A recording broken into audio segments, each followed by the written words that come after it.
అల్లూరి సీతారామరాజు జిల్లా దేవిపట్నం మండలం గొందూరులో పోషమ్మ గండి boating point ను ఎస్ఐ నాగార్జున సందర్శించి తనిఖీ చేశారు. పర్యాటక శాఖ, ఇరిగేషన్, రెవెన్యూ, పోలీస్ డిపార్ట్మెంట్ సంయుక్తంగా కంట్రోల్ రూమ్ ఏర్పాటు చేశారని నాగార్జున తెలిపారు.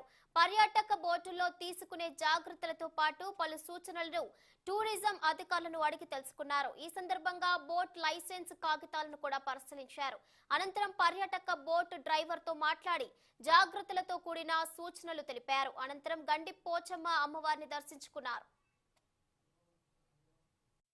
సంక్రాంతి ఇది మనకి టూరిజం పరంగా అందరికీ సీజన్ కాబట్టి ప్రయాణికులందరూ కూడా మనకి ఈ పాపికొండల టూర్కి రావడం జరుగుతుంది.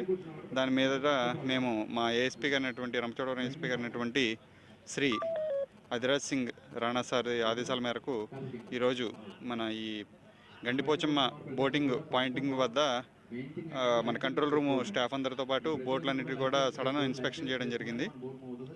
అందరూ కూడా లైఫ్ జాకెట్స్ వేసుకున్నారో లేదో తనిఖీ చేసి దాని మీద అదేవిధంగా మన ప్యాసింజర్స్ కూడా ఎవరు కూడా లిక్కర్ వేళకు తీసుకెళ్లకుండా వివిధ రకమైన అన్ని రకాల చెకింగ్లు చేసిన తర్వాత ఈ బోట్లని అనుమతించడం జరిగింది. ఈరోజు 3 బోట్లలో ప్రయాణికులు వెళ్ళారు.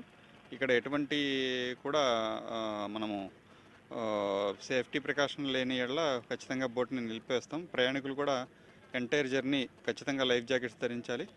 నిన్న ముగ్గురు ప్యాసింజర్స్ లైఫ్ జాకెట్లు ధరించినందున మన కంట్రోల్ రూమ్ మేనేజర్ గారు గట్టిగా వాళ్ళని వాళ్ళని వార్న్ చేసి మళ్ళీ బోట్ వెనక్కి ఇచ్చి లైఫ్ జాకెట్లు వేసుకున్న తర్వాతనే వాళ్ళని అనుమతించడం జరిగింది.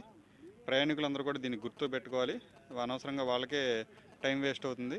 ఖచ్చితంగా మేమైతే ఎంటైర్ జర్నీ లైఫ్ జాకెట్ని వేసుకున్న తర్వాతనే మేము అనుమతిస్తాము. ప్రయాణికులందరూ కూడా ఈ సేఫ్టీ మెజర్స్ ఖచ్చితంగా ఇప్పుడు